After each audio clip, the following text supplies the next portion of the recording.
You're listening to the Foreign and International Medical Graduate Show, a podcast to inspire physicians in the process of immigration to the United States and access to graduate medical education.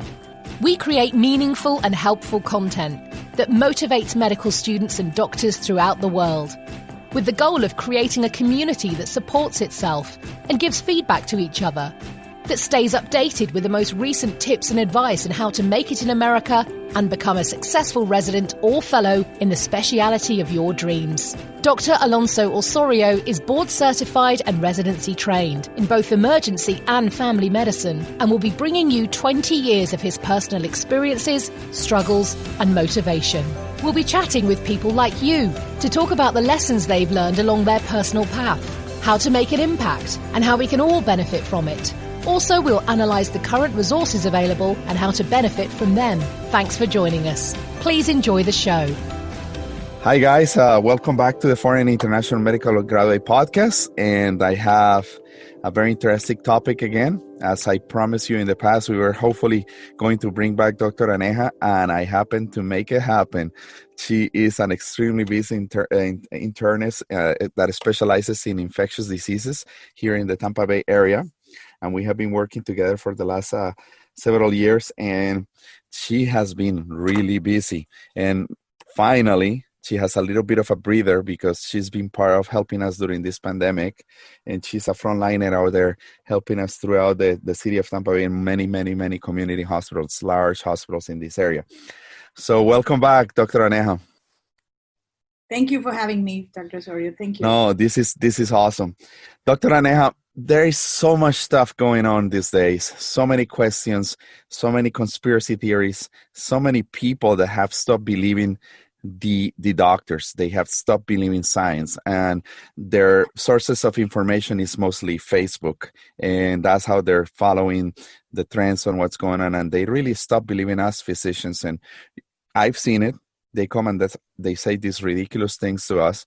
They probably neighbors, friends, relatives have asked you many things, and I'm really fed up about the lack of credibility of the people in general. I mean, that doesn't mean that it's everybody, but seems to be a lot of what's out there. So having said that, that's what I want to do today. Just kind of have an informal discussion, obviously a little scientific based on physicians' professional opinion. And I know you have been really busy.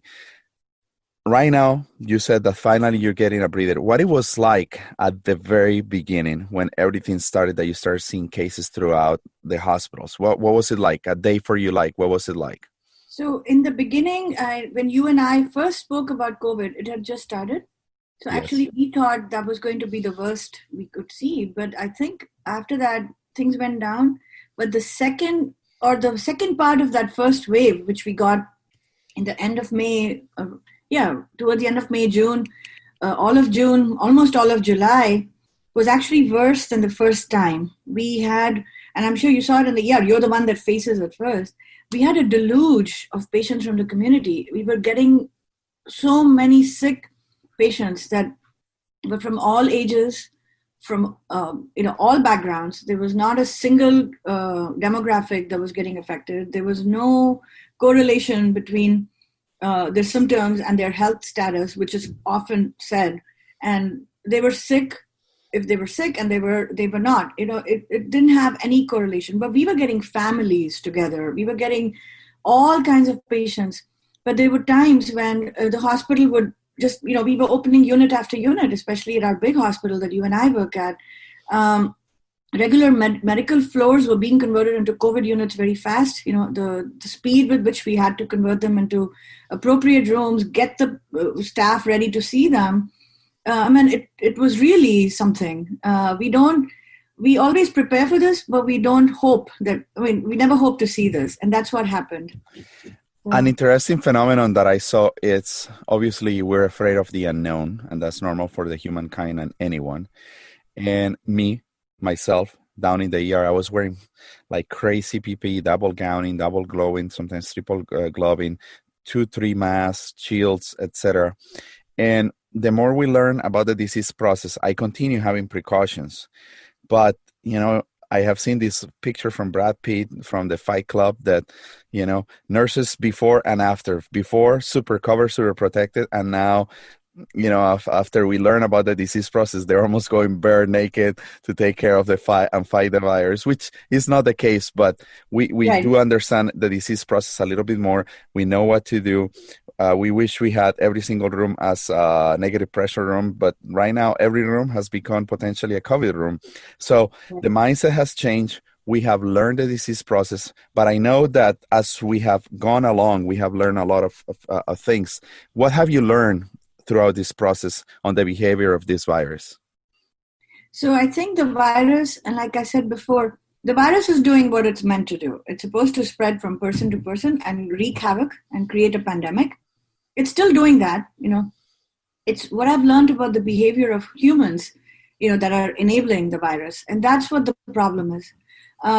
We've learned a lot in the medical profession, being in the hospital, being in the ER, being in the community, and as physicians and everybody else, nurses, we have seen what we were doing in the beginning and learned a lot as to how to manage it. There's still so much we don't know about why certain people do what they do and some don't, but at least we know what not to do, including what medicines not to use and how to intervene.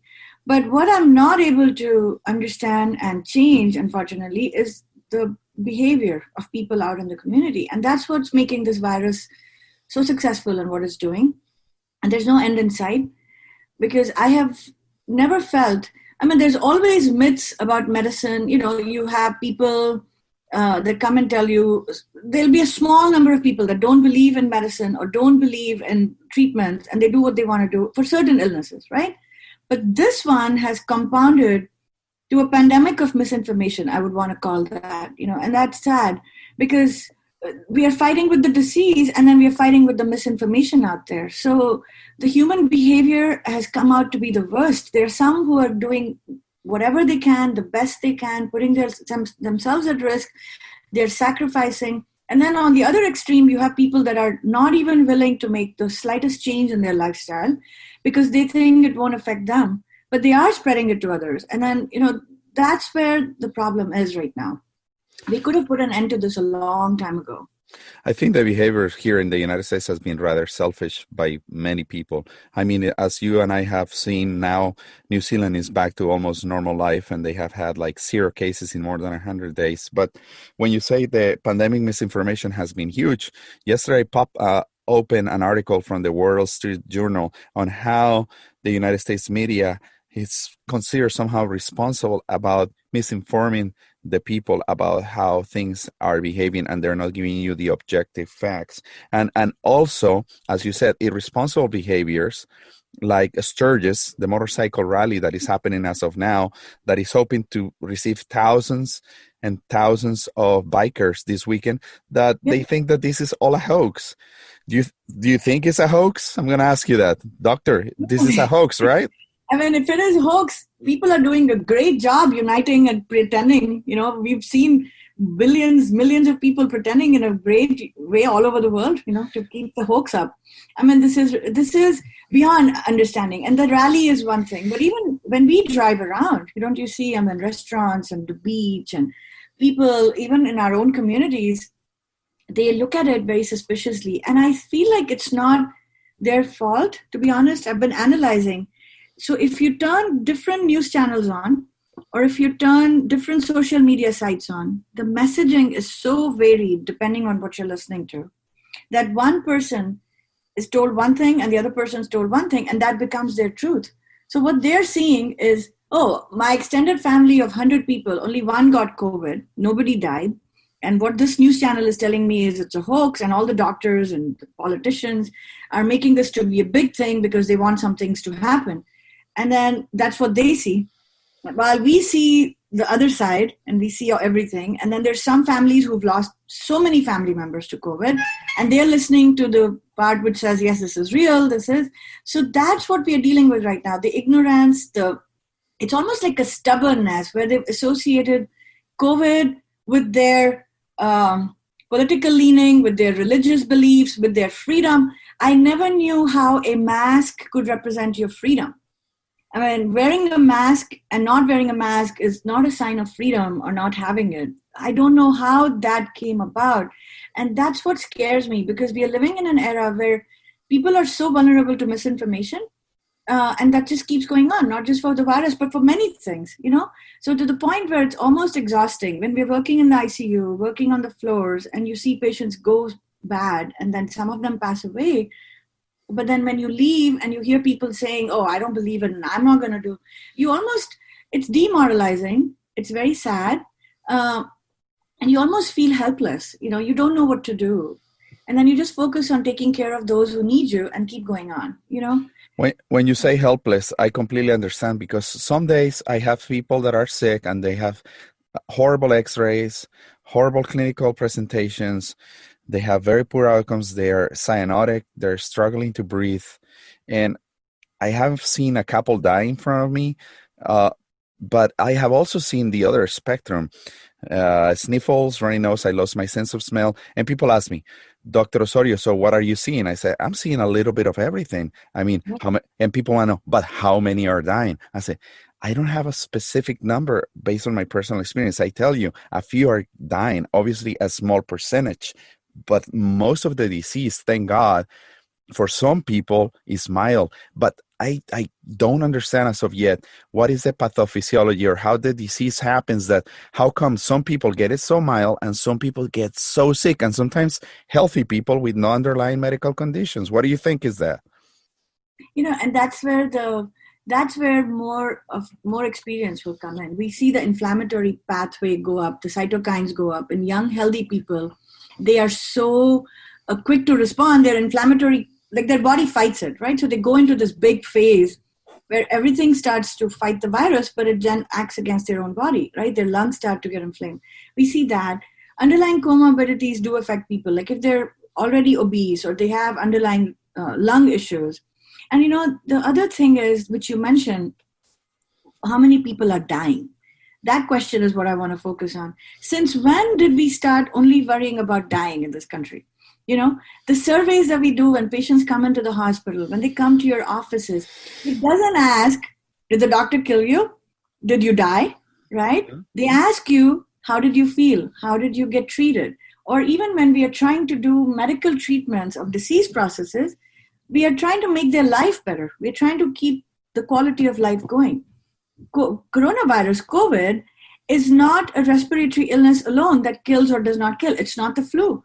It can cause strokes. We have a person right now who had a stroke on his way home. He had recovered from the virus in the hospital, was getting ready to be discharged. They found him with no movements. He had a stroke. There are people that get blood clots, people whose hearts have enlarged to the point where they have heart failure. They're young people who can't walk their normal walk, just for regular activities without feeling short of breath. People who tell me that their joints hurt. People who are having post-traumatic stress. They can't sleep. They're scared. So this is not an illness which is just, it gets into your lungs, and if you don't get that, then you don't die, so I'll be okay. We don't know. There are so many things, and that's why science evolves.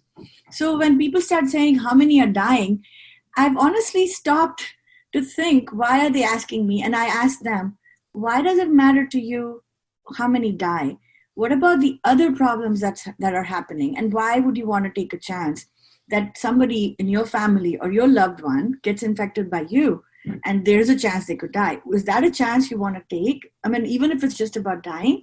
So I don't want COVID because I don't know which spectrum I'll end up on. We don't know. So that's where I think the disconnect is, and people are. And I'm starting to think, is it because it's very hard to do this? It's very hard to give up on certain things in your life, to not go out, to not be normal. Are they in denial, or have they accepted it? Or is it really not knowing? That's where I'm struggling right now. As a physician, as a human, I mean, it's difficult. It is super difficult. And I have seen, for example, my kid's pediatrician, she said, Alonso, despite all the proper precautions, I don't know where I caught it. I think it was from my husband, because the first thing that he had is he lost the sense of smell. But it's been 6 weeks since I went through this. And Alonso, I need to be seen because I have this overwhelming chest tightness. I can barely move. I talk for like 5 minutes and I feel that I have run a marathon. Every single joint of my body hurts. So we assessed her. We were looking for a PE. We were looking for other complications. And she's finally getting better. But we're talking 2 months after. Imagine the fear for your life, the lack of quality of life. I also have a nurse's husband that has been walking around with oxygen for the last 3 weeks. I have a friend who's actually a firefighter, a very healthy person who's never had any medical issues. Sorry, my kids are curious as to what mom is doing. So, he got COVID while taking care of somebody that he was, on call. He was on call, so he went to somebody's place. And he was fine. But then one day he said he could barely walk from his car to his fire station. So he went, and then other people in his group were sick too. Went to the hospital. His oxygenation's fine. They couldn't find anything wrong with his numbers. But he just cannot get over this feeling that he can't breathe. And when he checks his oxygen, it's 90, 92.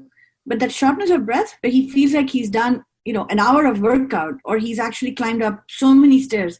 He's not able to go back to normal functioning. It's 2 months. And his biggest fear, and he's got tested so many times already, he's still positive. But the biggest fear he shares with me is, I don't want to leave my children and my wife behind. And that anxiety, why do we want that? Even if he'll end up being fine. I know, I've been looking at him, looking at his numbers. Everything will be okay. Eventually he'll get better. But when there is an easy way to prevent that from happening to us in our life, why can we just not do that? Why risk it? And we need to all go back to normal. I mean, I want to go back to normal. I want to be able to get my kids to school. I want to walk into the hospital, and you too, where we don't have to wear N95s again. We don't have to wear the PPE. We could go hug our patients like we used to, hold their hands, be normal again. Since you say that, I washed my hands and I went to see this lady, and I felt like literally giving her a handshake and a hug, because I was about to drop the news that I found metastatic pancreatic cancer on her. She just came for simple abdominal pain, and we talk about her diagnosis. Obviously, I'm not an oncologist. And I told her, I'm sorry. And we gave a hug. And she started crying. And she said, oh, my God, it's so nice to feel again another human being touching me. And that really gave me the goosebumps, because it's that feeling, that connection, that need to be close to others and hug or shake hands is so much needed. I know. And then our kids, my daughter who's young, she is in elementary school, and she woke up one morning and she said, I dreamt that we are back in school and none of us are wearing masks. And I started freaking out. I said, that could have been a good dream, but it ended up being a nightmare for her. So she was hoping that that's okay, but then she started getting scared. My son says, I wish we could go back where we could sit and have lunch and recess together. We could play basketball. We could hang out with each other, and everybody's like, oh, so let's send them to school because that's what they need. But there's a big question mark. Is it safe?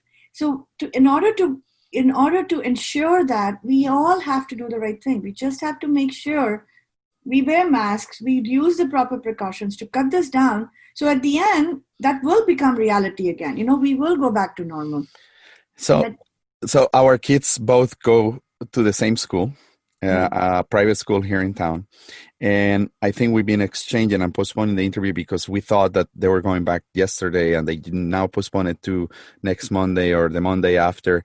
So do you think, based on the data and based on Hillsborough County, specifically here in this part of the Tampa Bay area where we are, do you think, this is what parents are asking me, do you think it's safe to send kids back to school? Some people are saying, I am not making my child a laboratory rat, expecting them to get sick and bring the disease process to me. What's your point on the decision of sending your kids, and are you sending your kids? So I can talk for myself, okay, and that's based on, and I've been examining my reasoning because my husband and I are both infectious disease doctors. We are working in COVID units. Is our decision based because we see all the sick people, or is it based on what we are seeing in community? And I think we really examined our fears. We addressed it with ourselves, and we spoke to our kids, and we came to the conclusion that we are not sending them to school in the beginning. We are doing the virtual school from home because, to be honest, my son is good. He's older. He's in middle school. to wear mask. He can wear the face shield as he wants. I don't know about other friends that will do it or not, but at least he will do his part. But my daughter, who's in elementary school, has trouble wearing her mask all day.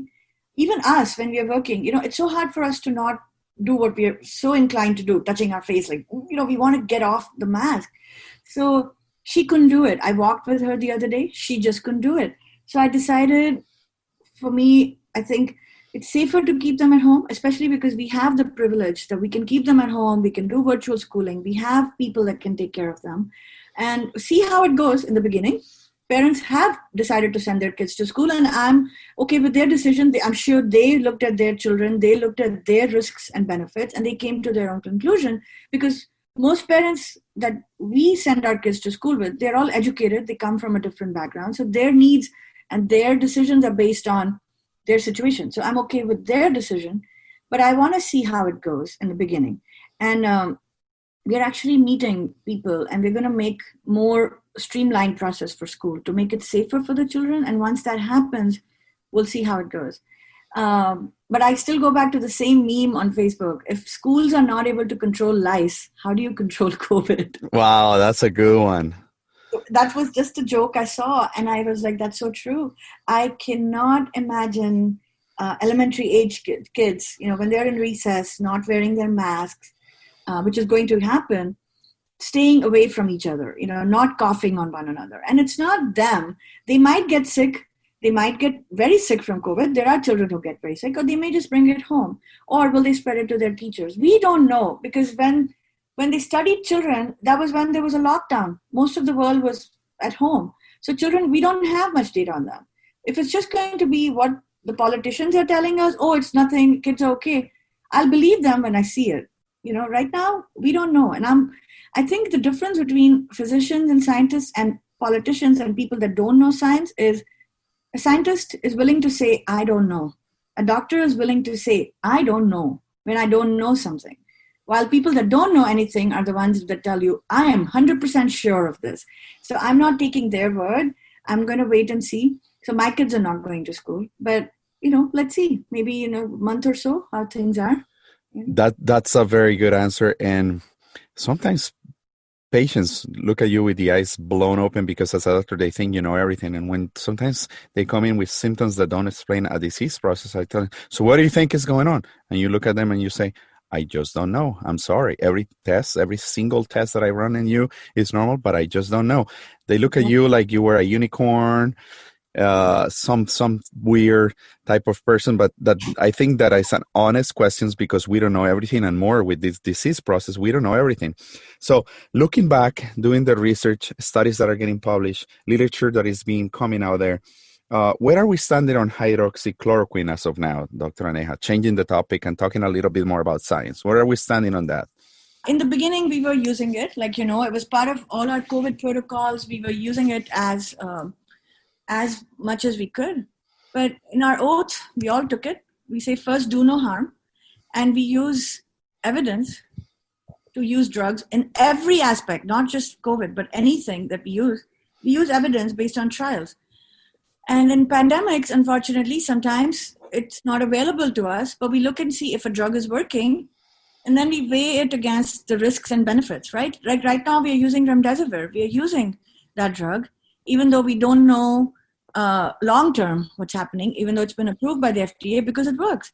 But then as we used hydroxychloroquine, and I don't know why only hydroxychloroquine is addressed. There were 5 other drugs on our protocol, which we are not using anymore either. Ivermectin was one of them. Kaletra was one of them. We were using HIV antivirals. They were telling us to use all these other experimental drugs. We've stopped using those in addition to hydroxychloroquine, but for some reason, hydroxychloroquine has stayed on, and it just doesn't seem to leave conversations. We stopped using it just like those other drugs because we saw no benefit. It wasn't really helping, and not just in our own practice, but all the studies that came, and there were many studies showing that the risks to patients from all of these drugs were worse than the benefits. So if you tell me that hydroxychloroquine works in COVID, and then there is a risk, I'll still weigh it and use it, right? But if it doesn't work and all it does is harm somebody, I'm not going to use it. No matter who tells me, no matter what they do, that's how we work. So that's exactly why many of these medicines are not being used right now, including hydroxychloroquine. And I just want to keep on repeating that in the beginning, we had 7 drugs on that protocol. All of them are gone. And Wow. for some reason, this one medicine keeps just coming back. And I think that is because humans are suspicious, and then when they're being told by one person not to trust some of us, which is again disheartening because we don't work based on who we vote for, right? We work based on who you vote for. I treat you based on what your disease is. I don't even ask. Nobody asks me. I wouldn't work that way ever. So when they accuse physicians or scientists or epidemiologists of doing things that we would never think we would do, then it becomes very disheartening. But I'm not using hydroxychloroquine. I don't plan on using it anytime in the future unless, say, next year, a groundbreaking study with evidence, with randomized controlled trials comes out telling us it does work, maybe then. But I don't see that happening because all the studies that have come out so far are pretty robust against it. And the couple that said it works were very poorly designed. They had a lot of flaws in them, and people who know how to read studies would agree with me, and they would say, yes, that those studies are flawed. And many experts have weighed in on it. So I think we need to get over the hydroxychloroquine bandwagon. What about the patients? What about the patients walking in telling me that I need the CPAC or azithromycin? But they always ask for that. They ask for Z-Pak no matter what, right? Is the most powerful antiviral that I have known in the history of humankind. So no, I don't use that anymore either. I mean, they were using it at the beginning with hydroxychloroquine. In fact, we look at their numbers and purely from an infection standpoint, if they don't have evidence of a bacterial process, there is no role for antibiotics in this disease. Yeah, what patients say, my doctor always gives me CPAC because it dries me up. It takes care of my congestion. So anyway, let's go back to a little bit of epidemiology. I had a friend of mine that his wife is an epidemiologist, and she worked with a prominent university across the United States at some point in time. Right now, she's a stay-home wife. And she said the following to him, and he related this to me. Alonso, I think what we're really facing right now is the third wave. And here's what he says. I think the first wave is that one that you and I saw late December, early January, that we were seeing a large amount of people walking through Fast Track with severe respiratory symptoms. They were nonstop. They were hacking. They were coughing. They had kind of x-rays that showed pneumonia bilaterally, and we treated them as pneumonia and we discharged them. The problem was that we were not testing. So we missed that wave. Second wave was the famous New York, Seattle wave that was devastating. And we all know about that one. And then I think that one came towards Florida. And then this wave, I'm calling it the third wave. And I think it's fading away finally, hopefully. But I think there's going to be potentially a fourth peak that is about to come with the kids returning to school, the life, quote unquote, going back to normal, and the flu season coming along. Do you believe that this is possibly an epidemiologic behavior that we can see, or is just a normal disease process based on viral replication? No, I think I agree with your friend because we did see those unexplained pneumonias, unexplained bilateral interstitial diseases, which looked like somebody was vaping, like that kind of inflammation in their lungs. Their flu tests were negative. Their respiratory panels were negative. Their the numbers that tell us it's a bacterial process was also negative. And some of them, I remember clearly one woman who told me she cannot taste her food at all. And I couldn't explain it back then. This was in late December, actually. So we don't know. And we saw a bunch of those. And then miraculously, the flu started disappearing sometime in February. We stopped seeing the flu. And that usually happens when another virus is coming up, right? The flu goes. So it could be. It could be that we're looking at this, but it's not over. That I can tell you. And what people are doing today will show us 4 weeks from now what's going to happen. Am I waiting for that? No. Am I ready? No, I'm tired. But we'll have to be ready for it. Yeah. So I bet that you get asked this all the time. I'm going to put you on the spot. So, Dr. Aneja, when do you think this virus will be gone forever? When people start doing what they're supposed to do, and they wear masks, and they do the distancing, and they act responsibly and actually care about another person and not just themselves, it'll go. Do you think we have developed some sort of immunity? I don't know the answer to that because they're saying that some people there was one patient that said he got it again. I don't know if that's true or if it was just a testing and it was a prolonged shedding. Some of us may have, just because of where we work, we may have been exposed to it at some point, and I'm hoping I'm immune to it. I don't know. We didn't get the antibody testing, as it's not as easy to get tested, as you know. So, again, time will tell. And if there is an immunity out there, that is a good indicator for a vaccine then, and hopefully that will be something we can look into too. But I'm not holding my breath about any of this. All I know is it will be back. We just have to be ready, and we'll see how it goes.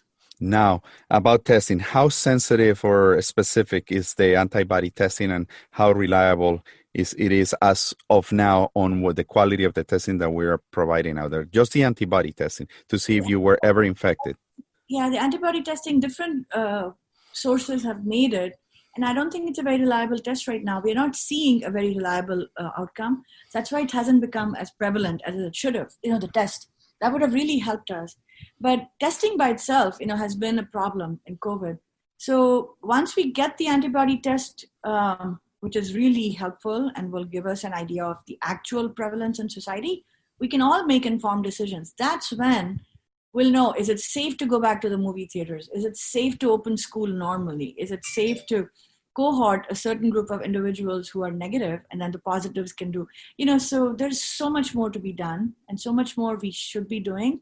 That the antibody test is not something I would hang my hat on right now. Now, regarding the testing itself, I know that some people said, okay, I tested positive today. I was sick for about 2 weeks. They're not allowing me to return to work until I get a negative test. To be honest with you, I don't think that makes sense at all. But some individual workplaces have created a personal policy that you are not allowed to come back to work until you have a negative test. How are you managing this when people are asking you for, quote, clearance to return to work? But that has changed, actually. In fact, that in the beginning, we thought that was actually a good thing, but many people were not adhering to that. They were letting people come back when they shouldn't have, and they were actively sick. And now, based on what the CDC is saying and everybody else, if you're symptom-free, you go back to work. You only stay away when you have symptoms. And they're not asking for negative tests in a lot of places. So, and in the places that they do, I don't do the clearance part because of my practice, but I do know that certain individual physicians have written that these are long shedders, and I've helped them with that. That the 14-day number, we don't know how people came up with that. Some people are positive. They're still shedding maybe inactive virus for 60 days, for 90 days, That doesn't mean that they should not go back to work. Or the other way to look at it is, could you just wear a mask and follow precautions and go back to work, which would be a better thing. So that's what we do, case by case basis, I mean, in healthcare, people are coming back to work within a few days too, right? If they're not, and if they're asymptomatic, they continue to work, even if they have it. So I think that's how it's going right now. Along this line, do you think that we are rushing to make a vaccine? Do you think we're putting too much effort onto this and probably it's not going to be the solution for it all? No, I think rushing is good. We are trying to get the vaccine, and I hope everything starts to move quickly, like with research, but we shouldn't rush to clear the vaccine. We should do the adequate trials and testing. Like we heard about the Russia vaccine that they have, we don't know. All that has to be taken with a pinch of salt. I mean, if we follow all the protocols and find safety and efficacy, yeah, we should. But time will tell, whether it works or not. So, give me a second. I'm going to plug the computer. Hold on. That it's about to run out of battery. Hold on. So, perfect. Let's resume here. What has been let's go back to your personal life experience. What has been your life for the last 8 months? How long have been your days? I know that you are having early mornings, lengthy days, long clinic hours. What is it like for you for an infectious disease specialist in the US right now? So I am not doing much clinic. We are doing telemedicine, and we only do that as needed. But in the hospital, I mean, there's no end, as you know. Right now, it's a little better this week, I want to say, but the whole night, we would just be talking and watching these patients because they go south very quick. Their oxygen level drops. They start getting hypoxic and requiring things, and you need to intervene. So it's been where they were coming in so many great numbers that by the time you finish seeing all of them, there's a whole new set of people that are waiting for you, you know? So you just keep going, basically. You just keep going from one patient to another, then you kind of triage them saying, this one is stable right now, so let me go and see the one that's not stable. And then it's a teamwork. So some of my colleagues, like the pulmonary doctor and I, we would divvy up our list and say, you start from this side, I'll start from there, you know, and then we keep putting orders in as we go and seeing them. And people don't understand, it sounds simple, but when you're actually donning and doffing, which is wearing your PPE, then making sure it's all on, going into those rooms, and they can't hear you, and the patients can't understand you, and they can't see you, going through all those barriers of communication, because it's loud in there with the blowers, you know, with the negative pressure. And then there's too many tubes, and they have the heated high flow. I mean, those rooms are not meant for a good interaction between any of us, right? They don't get to see me smile or see my expressions on my face. All of us are covered. You get out of that room, you doff, meaning you take off all your PPE, then it's time for the next one. So you clean everything, then you get back in the next room. Multiply that 50 times a day. Right. It's physically exhausting. It's mentally, because you feel helpless when you see some of those patients and you're like, what can I do to make them better? Because as physicians, we are trained and we are inclined to get everybody better. That's what we do, right? We are healers. We're supposed to make them better. But when you see them, and there's so little you can offer some of them who are not doing well, or they're just so miserable, even with everything we give them, they're going through the disease process where it really racks their heart, their chest, their body's aching, they're shivering, they're febrile, and you don't know what you can do to help them, right? And they're scared because they're in that room by themselves. Those days and those nights are exhausting. They take a toll on us. We come home to our families. We can't hug our children when we come home. They're waiting for us. And then you're back to, you're chatting, you're then looking at patients, you get a call about one patient from a nurse, then there's new patients you've admitted from the ER, and then we are looking at them because each one is in a different stage. It's a phenomenon which is like a disaster, right? You're trained for that, but you don't want to do it.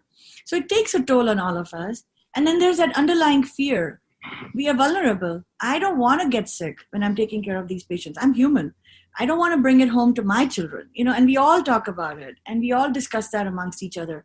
And then every so often, every day almost, we hear about some colleague or somebody we know in the hospital that got sick. I've had a couple of people I know who were very close to me pass away last week. One of them was an IM physician who worked with us, internal medicine, and he was working till he got infected with COVID and struggled for his life, couldn't make it. So, then those things but you don't have the luxury of time. You don't have an outlet because then you have to keep moving on to the next patient. And when you come home or you look at social media or you hear the news, they're calling it a hoax. They're telling us doctors are doing this because, they have a hidden agenda, or they don't want to give you hydroxychloroquine because this so-and-so doesn't want to believe in it. It's very disheartening. But then you look back, you pray, you take a deep breath. I take a shower, I take that time to calm down, eat, cook, and you get back for another day. So what you have said so far is that the mask has not killed you as of yet, because people say this is suffocating me and the carbon monoxide concentrations in my blood are going off the hook and I'm self-poisoning myself. I have an N95 all day with the face shield and goggles. The only thing it does to me is I sweat a lot, and I'm sure you do, and we can't drink enough water, but we do it. And masks don't kill, actually. I mean, a lot of surgeons would have died while operating a long time ago, These brain surgeons that have spent 10 hours, 12 hours, 14 hours standing wearing full PPE masks, Yeah. I don't know where they come with these ideas. And many people have proven, actually, through videos and individual experiences that having the mask is the best thing that you can do to protect yourself and protect the others, right? So Dr. Fauci, I don't know how they pronounce it in America, coming into the United States, I read one book for internal medicine called The Principles of Internal Medicine. the Harrisons. He has been one of the editors-in-chief for this book for decades. And it's like a Bible for you, an internist, it's your Bible. For a general practitioner, was a source of reference for diseases process. So he has become a very interesting character, and I think is extremely knowledgeable, but people are also plotting against him. What do you think has been his role, and how do you see Dr. Fauci's roles thus far during the pandemic? Has he been good? Is he saying proper things? I don't know. Maybe it's too much to ask to speak about a colleague, but just your opinion, gentle professional opinion. No, Dr. Fauci, I mean, he's also a fellow infectious disease physician like I am. And he's always been, even when I was growing up in India and the HIV pandemic, we knew his name even before we went to medical school. We saw his face. He writes our books. He leads us. I was training in infectious disease when the H1N1 pandemic happened, which didn't go as bad because he was leading and we did well. The Ebola virus, all the other Zika, everything. And things we don't even know about that they must be doing because they do what they're supposed to do. They look at what's happening, they look at emerging infections, and they take care of them. I think his leadership is beyond doubt. His approach is beyond doubt. He is who he is. He's a very knowledgeable, humble, soft-spoken man. He is not a politician.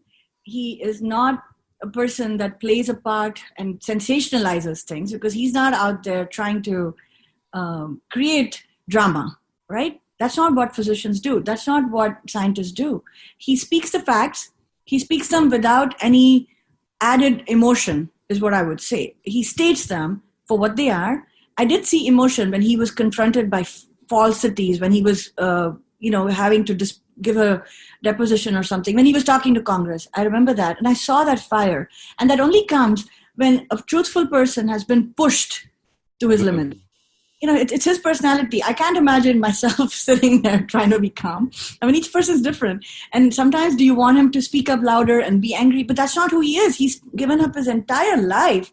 I mean, the guy could have retired a long time ago, right? He could be living off on some property on a yacht somewhere, right? Retirement. He didn't do that. He's still serving. He's a public servant. He's putting himself at risk. And now even more, not just with the disease, but with security to his family and everybody by this group of misinformed people who I hope, but I know for a fact are in the minority. They're loud, but there are very few of them. It's most of us, we believe in Dr. Fauci, regardless of who they vote for. I have a lot of friends, a lot of people that I talk to who, even though they may not agree with him, like from a political standpoint, if they only thought about it from their person who they vote for or whatever, but they listen to him because at the end, facts are facts, science is science. And I think he's done a good job so far. Was he muffled for some time? Yes. But those of us who wanted to listen to him still heard him, right? We heard what he said. And he was able to get his message across. So I think he has done a tremendous job of balancing it and still managed to get his message across by playing, the way it's supposed to be. I mean, he could have done it in an angry manner and lost his platform to speak. So I think he stayed on. And he did this because of a sense of duty. I mean, the way he approaches it is because he cares. He's just staying on because he wants to make sure all of us will be okay. So that's my salute to Dr. Fauci, who's our guru. He's, actually speaking to all of us on the 15th of August. He's doing a CME lecture for the Association of Physicians of Indian Origin. So, I mean, if you want, I'll send you the link. So wow, yeah. It's a webinar. So all of us are going to do that. So yeah, there's no doubt. Physicians are physicians. They shouldn't be forced, or scientists shouldn't be forced to play politics. And that's when it becomes a dangerous game. So. Wow. Yeah. Talking about politics, and one of our very last few questions. Do you think what people are saying that the government and Trump is manipulating the statistics, that we're either underreporting or overreporting the amount of cases? How do you think, what's the glitch here, or what's the people's concern? What do you think about that? What's your opinion on that? Is statistics manipulation? So there are two things, right? At first, when it was a high number, the other side was saying, oh, the statistics are manipulated. Now they're saying it's manipulated from the other side. So I'm hoping that nobody can manipulate statistics. The truth is we are not testing as much as we should. So the numbers are low because of that. But, when the numbers started going down on the statistics, we also saw a decrease in patients here. So I'm so far, correlating that with what's happening. But to be very honest with you, I try to keep myself as unbiased as possible when I look at data. And I'm hoping that in the end, science and facts will always prevail. And if you take off the political, either left, right, whichever side, if you take off all that, the facts will still remain. And that's what we should focus on. So I think we should be okay. And let's see what happens when the new wave comes, Hope it doesn't. Oh my God, Lord Jesus. And here, I'm going to throw you a final bomb. This one is going to be something that I get asked. Do you think that the Chinese virus was man-made? Do you think that this was a biologic weapon? I asked me this question before too in our last time. And my answer is still the same. I don't think so. I mean, even Dr. Fauci, everybody looked at it. They said there is no evidence. So when somebody tells me there is no evidence, it means they looked for it. They couldn't find it. So it's over, This is not a code of law where you can try to question some things. There is no evidence. There is no evidence. I'm not going to sit and waste my time about that. It's here. Got it. And one last thing. A dear friend of my brother contacted me via Facebook Messenger and said, I want to know which is the protocol that you're currently using in the management of COVID. And I told her, well, I wouldn't say that there is a protocol by itself. I think it's an ever-changing dynamic process in which we adapt and target the treatment based on the clinical scenario and underlying comorbidities. And she was arguing or just requesting to establish all this treatment protocol with zinc, vitamin C, and remdesivir, if I'm pronouncing it right, to her significant other. And I understand where she's coming from. She's meaning well. But what is your cocktail mix or your protocol that you're using, or how are you approaching these cases? I think you answered it best. What you said is what I would say.